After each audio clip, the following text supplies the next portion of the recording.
सबसे पहले हम बात करेंगे खादी के बारे में।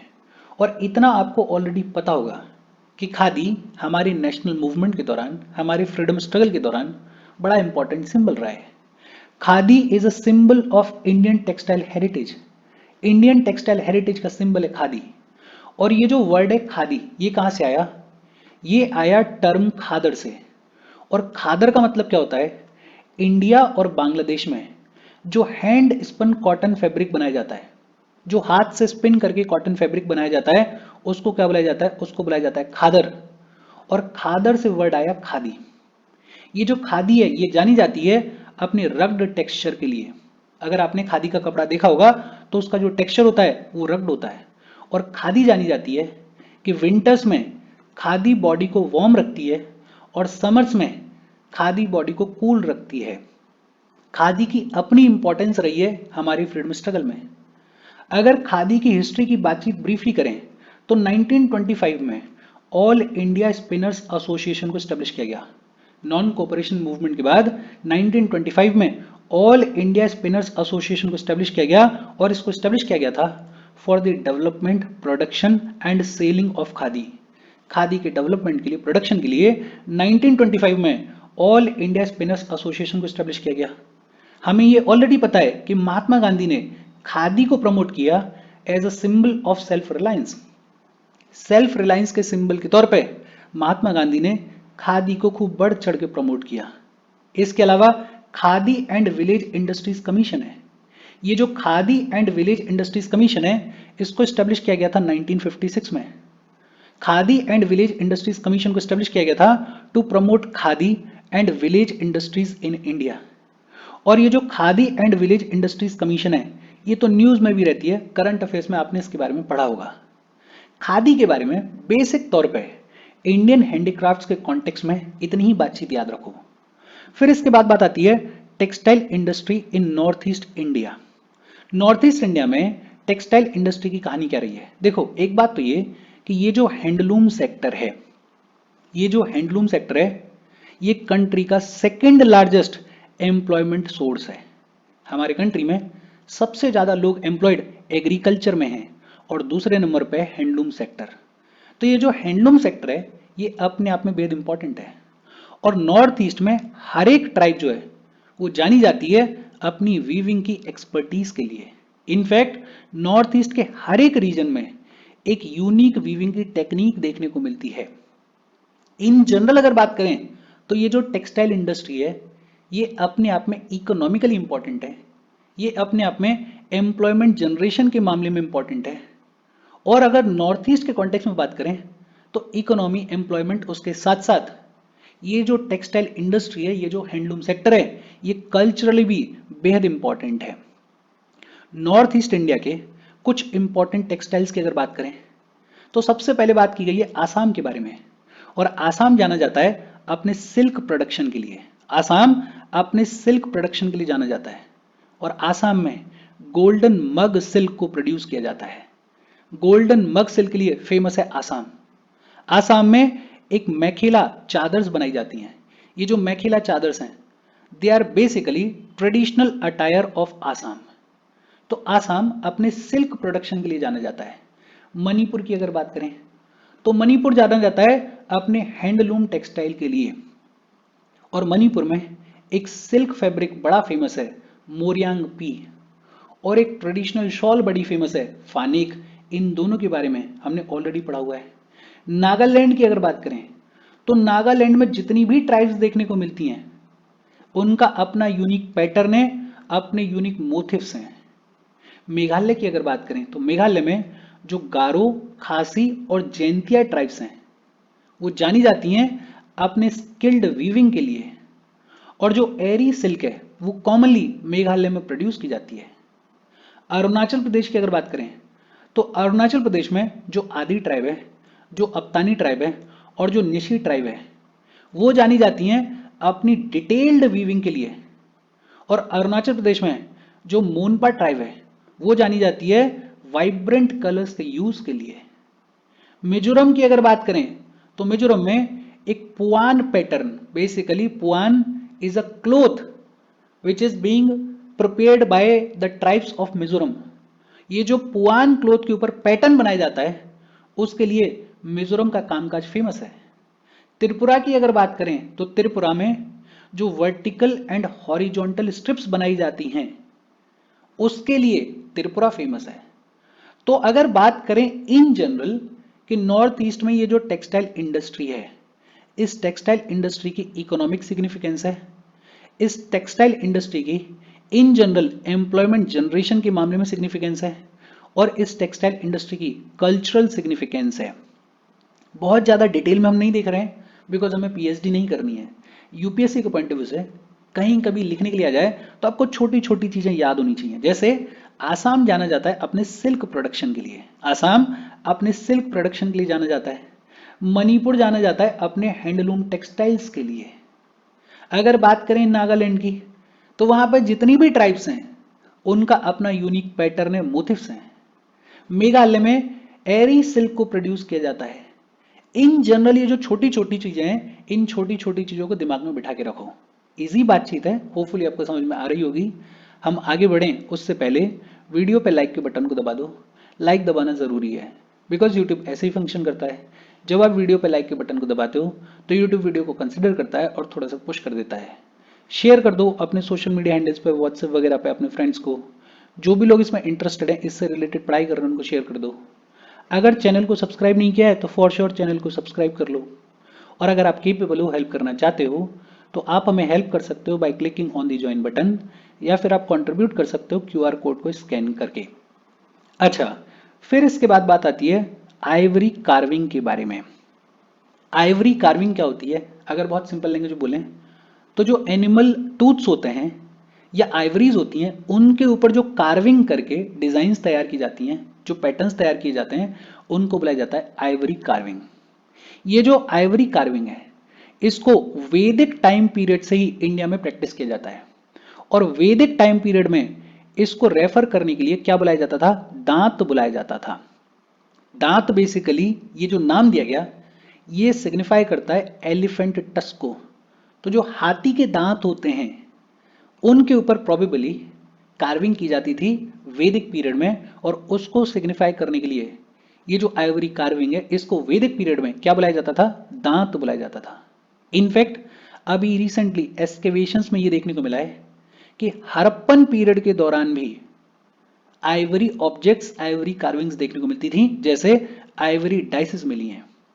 और ये जो आइवरी कार्विंग्स के ऑब्जेक्ट्स हुआ करते थे हड़प्पन पीरियड के, इनको एक्सपोर्ट किया जाता था इंडिया से तुर्कमेनिस्तान में, अफगानिस्तान वगैरह में। तो जो रीसेंट एक्सकेवेशंस हैं वो ये भी दिखाते हैं कि हड़प्पन पीरियड के दौरान भी आइवरी कार्विंग का कामकाज किया जाता था। इनफैक्ट सांची में जो इंस्क्रिप्शंस मिले हैं, सांची में जो लगभग सेकेंड सेंचुरी बीसी के इंस्क्रिप्शंस मिले हैं, वो बात करते हैं about the guild of ivory workers from Vidisha. ये जो सांची का इंस्क्रिप्शन है ये बात करता है आइवरी वर्कर्स के गिल्ड के बारे में, आइवरी वर्कर्स के एसोसिएशन के बारे में। आर्कियोलॉजिकल रिमेन्स तो ये भी दिखाते हैं कि एक आइवरी कॉम्ब मिला है तक्षशिला में। तक्षशिला में एक आइवरी कॉम्ब जो है वो डिस्कवर किया गया है। आइवरी कार्विंग के जो ट्रेडिशनल सेंटर्स रहे हैं उनकी अगर बात करें तो एक है दिल्ली, एक है जयपुर और एक है मुर्शिदाबाद, जो कि कहाँ पे? वेस्ट बंगाल में है। दिल्ली, जयपुर, मुर्शिदाबाद, यहाँ पे खूब सारी आइवरी की कार्विंग की जाती है, खूब सारे ऑब्जेक्ट्स को प्रोड्यूस किया जाता है। एक जो बड़ा फेमस ऑब्जेक्ट है वो है अंबरी हाथी। अंबरी हाथी जो है वो in traditional centres Delhi, Jaipur और मुर्शिदाबाद यहाँ पे बनाया जाता है, यहाँ पे प्रोड्यूस किया जाता है। केरला की अगर बात करें तो केरला जाना जाता है पेंटिंग्स ऑन आइवरी के ऊपर। आइवरी के ऊपर पेंटिंग्स करने के लिए केरला फेमस है। जोधपुर की अगर बात करें, जोधपुर जो कि राजस्थान में है, वहां पे आइवरी की चूड़ियां बनाई जाती हैं, बेंगल्स बनाई जाती हैं। जयपुर राजस्थान की अगर बात करें तो आइवरी के ऊपर जो जाली का कामकाज होता है उस जाली के कामकाज के लिए जयपुर फेमस है। और ये जो जाली का कामकाज किया जाता है आइवरी के ऊपर, इसके थ्रू घर के लिए छोटे छोटे आर्ट ऑब्जेक्ट्स बनाए जाते हैं जयपुर में। तो आइवरी कार्विंग, इसको भी बेसिक तौर पे दिमाग में रखो। देखो, एक तो ये याद रख लो कि ये जो आइवरी कार्विंग है ये वैदिक टाइम पीरियड से ही देखने को मिलती है, और वैदिक टाइम पीरियड में इसको दांत बुलाया जाता था, दांत बुलाया जाता था to signify elephants tusk. Recent excavations तो ये भी दिखाते हैं कि हड़प्पन पीरियड के दौरान भी आइवरी का कामकाज किया जाता था। सांची में इंस्क्रिप्शन मिला है 2nd सेंचुरी बीसी का, जो कि मेंशन करता है, जो कि बताता है about the ivory workers from Vidisha, about the association या guild of ivory workers from Vidisha. Archaeological remains तो ये भी दिखाते हैं कि तक्षशिला में एक आइवरी कॉम्ब मिला है। ट्रेडिशनल सेंटर्स कौन कौन से रहे हैं आइवरी कार्विंग के? दिल्ली, जयपुर और मुर्शिदाबाद। केरला जाना जाता है आइवरी के ऊपर पेंटिंग्स के लिए। जोधपुर जाना जाता है आइवरी की चूड़ियां बनाने के लिए, प्रोड्यूस करने के लिए। और जयपुर में आइवरी के ऊपर जाली का कामकाज किया जाता है। एक टर्म और दिया गया किताब में, बेग्राम आइवरीज। ये जो बेग्राम आइवरीज हैं ये कहां देखने को मिलती हैं? ये बेग्राम अफगानिस्तान में देखने को मिलती हैं। बेग्राम आइवरीज कहां पे देखने को मिलती हैं? बेग्राम अफगानिस्तान में देखने को मिलती हैं। बेसिकली ये छोटी छोटी डेकोरेटिव फिगर्स हैं जिनको बनाया गया है आइवरी या बोन्स को कार्व आउट करके। आइवरी या फिर बोन्स को कार्व आउट करके ये जो बेग्राम आइवरीज हैं इनको बनाया गया है। और इंपॉर्टेंस क्या है इनकी कि ये जो बेग्राम आइवरीज हैं ये एसोसिएटेड है कुषाण आर्ट से। 1st सेंचुरी या 2nd सेंचुरी एडी की जो कुषाण आर्ट है उससे एसोसिएटेड है ये बेग्राम आइवरीज। बेहद सिंपल सी बात है। फिर इसके बाद सिल्वर क्राफ्ट। और देखो सिल्वर क्राफ्ट में जो सबसे फेमस टेक्निक है जिसको सिल्वर ज्वेलरी के जो आर्टिस्ट होते हैं वो यूज करते हैं वो है फिलगरी वर्क। क्या है? फिलगरी वर्क। देखो आपने देखा होगा जब आप सिल्वर की ज्वेलरी खरीदने जाते हो तो बहुत सारे बीट्स होते हैं, बहुत सारे छोटे छोटे ऑब्जेक्ट्स होते हैं जो कि बड़े ऑब्जेक्ट से अटैच होते हैं। ये जो पूरा कामकाज है इसी को क्या बुलाते हैं? इसी को फिलगरी वर्क बुलाते हैं। उड़ीसा जाना जाता है, उड़ीसा फेमस है अपने सिल्वर एंकलेट्स के लिए। सिल्वर एंकलेट्स जैसे पेनरी, जैसे पाइजेब। ये जो पाइजेब और पेनरी करके सिल्वर एंकलेट्स हैं इनके लिए उड़ीसा जाना जाता है। उड़ीसा में गुंची को भी प्रोड्यूस किया जाता है। और ये जो गुंची है it is uniquely knitted ornament made of silver. तो उड़ीसा में सिल्वर एंकलेट्स देखने को मिलते हैं, गुंची देखने को मिलता है। फिर कर्नाटका में एक विलेज है बीदरी विलेज, और ये जो बीदरी विलेज है ये जाना जाता है अपने बीदरी वर्क के लिए। बीदरी वर्क में क्या होता है? The silver is used to create inlay work against dark backgrounds. Inlay work का मतलब कि एक जो कोई ऑब्जेक्ट है उसमें किसी दूसरे ऑब्जेक्ट को इंग्रेन करना, उसको उस दूसरे ऑब्जेक्ट के अंदर डालना। तो सिल्वर को यूज किया जाता है अगेंस्ट डार्क बैकग्राउंड्स। और ये जो बीदरी वर्क है इसको जीआई स्टेटस भी मिला हुआ है। तो उड़ीसा जाना जाता है अपने सिल्वर एंकलेट्स के लिए, जैसे पेनरी, जैसे पायजाम और गुंची के लिए। और कर्नाटका में जो बीदरी विलेज है वो जाना जाता है अपने बीदरी वर्क के लिए।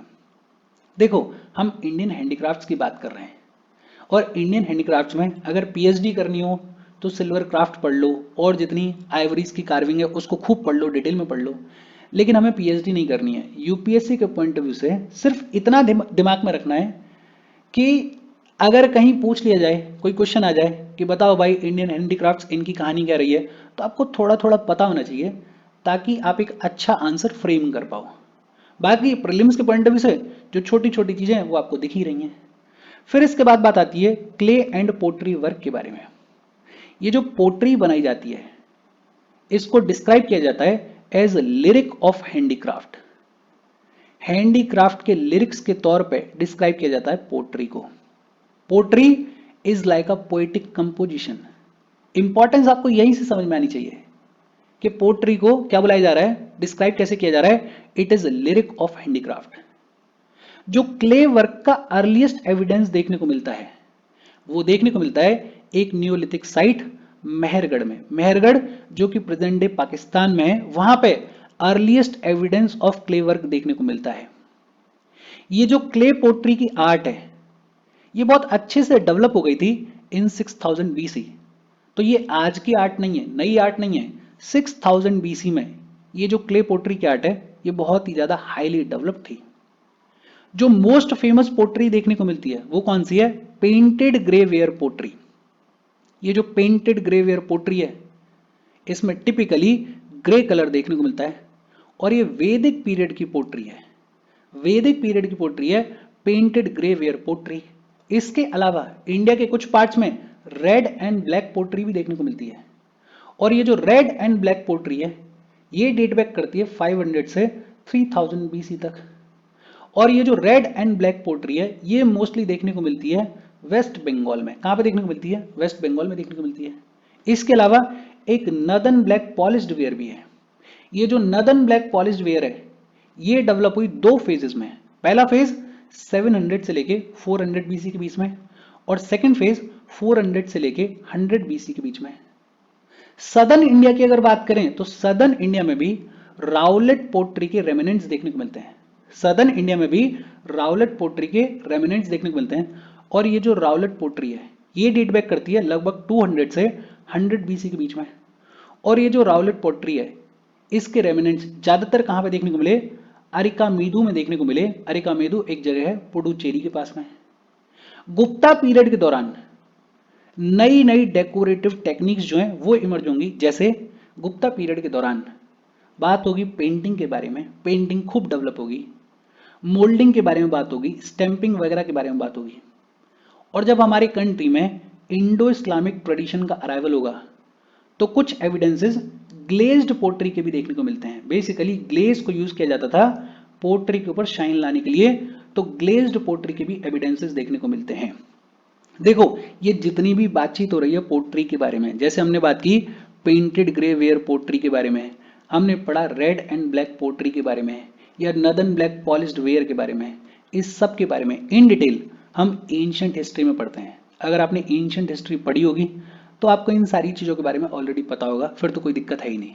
और अभी तक अगर नहीं पढ़ी है तो थोड़ा सा वेट करो, लगभग 1-1.5 महीने के बाद अपन एंशिएंट हिस्ट्री शुरू करेंगे और वहां पर डिटेल में इसके बारे में बात करेंगे। अच्छा, पोट्री की अगर करंट सिचुएशन की बात करें तो करंटली सिनेरियो क्या है? देखो हमारे कंट्री के वेरियस हिस्सों में कई सारे पोट्रीज को प्रोड्यूस किया जाता है, उन सब के यहाँ पे नाम दे रखे हैं, एक बार फटाफट से देख लेते हैं। एक है खुर्जा पोट्री। ये जो खुर्जा पोट्री है इसको जीआई स्टेटस भी मिला हुआ है। ये जो खुर्जा पोट्री है इसका ओरिजिन, इसका मेन सेंटर कहां पर है? बुलंदशहर उत्तर प्रदेश। उत्तर प्रदेश में जो बुलंदशहर डिस्ट्रिक्ट है वहां पे देखने को मिलती है खुर्जा पोट्री। और ये जो खुर्जा पोट्री है इसके through generally house hold items को बनाया जाता है। फिर दूसरी है निजामाबाद ब्लैक पोट्री। ये जो निजामाबाद ब्लैक पोट्री है इसको भी जीआई स्टेटस मिला हुआ है और इसका ओरिजिन कहां पे हुआ? आजमगढ़ यूपी में। उत्तर प्रदेश में जो आजमगढ़ डिस्ट्रिक्ट है वहां पे ओरिजिनेट हुई निजामाबाद ब्लैक पोट्री। और ये जो निजामाबाद ब्लैक पोट्री है इसमें डार्क शाइनी बॉडी होती है और उसके ऊपर सिल्वर पैटर्न्स बनाए जाते हैं।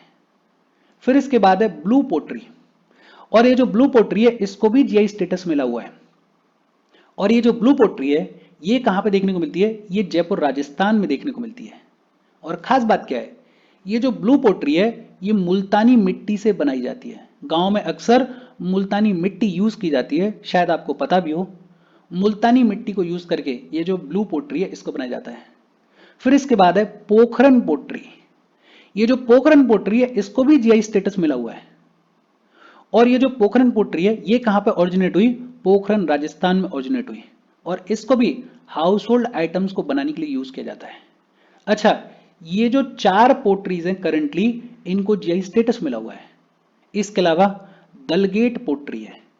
ये जो डलगेट पोट्री है इसका ओरिजिन कहां पे हुआ? जम्मू एंड कश्मीर में ओरिजिन हुआ।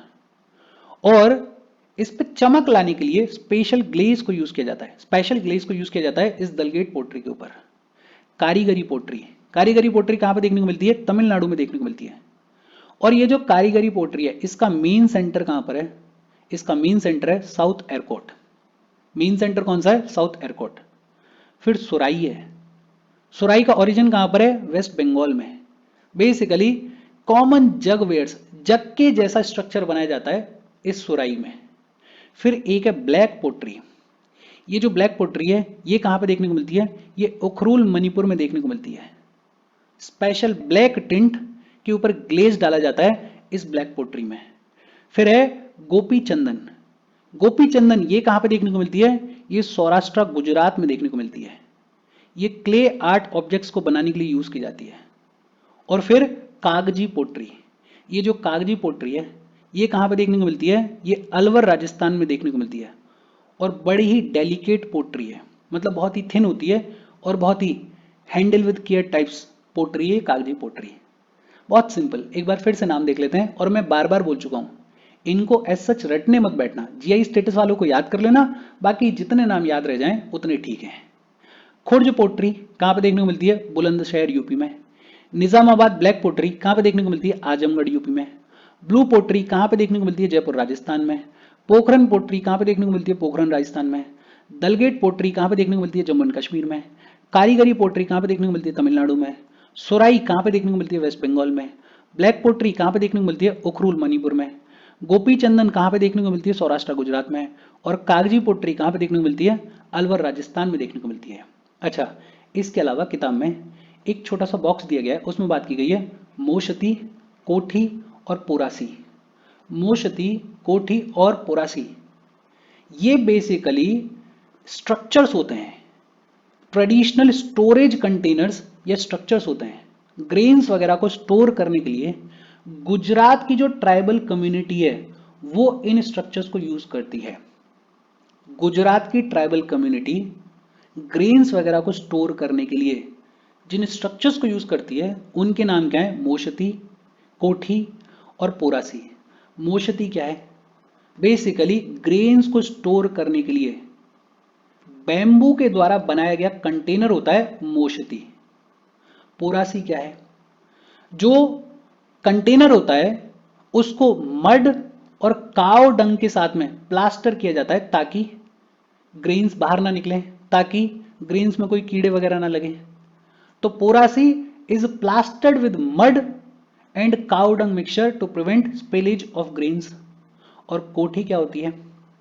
कोठी एक बड़ा सा रूम का स्ट्रक्चर होता है जिसमें एक बड़ा दरवाजा होता है ग्रेन्स को अंदर डालने के लिए और बॉटम पे एक छोटा सा आउटलेट होता है जरूरत पड़ने पे उन ग्रेन्स को निकालने के लिए। जैसे आजकल गेहूं वगैरह रखने के लिए जो टंकी आती है, लगभग कुछ कुछ वैसा ही कोठी होता है।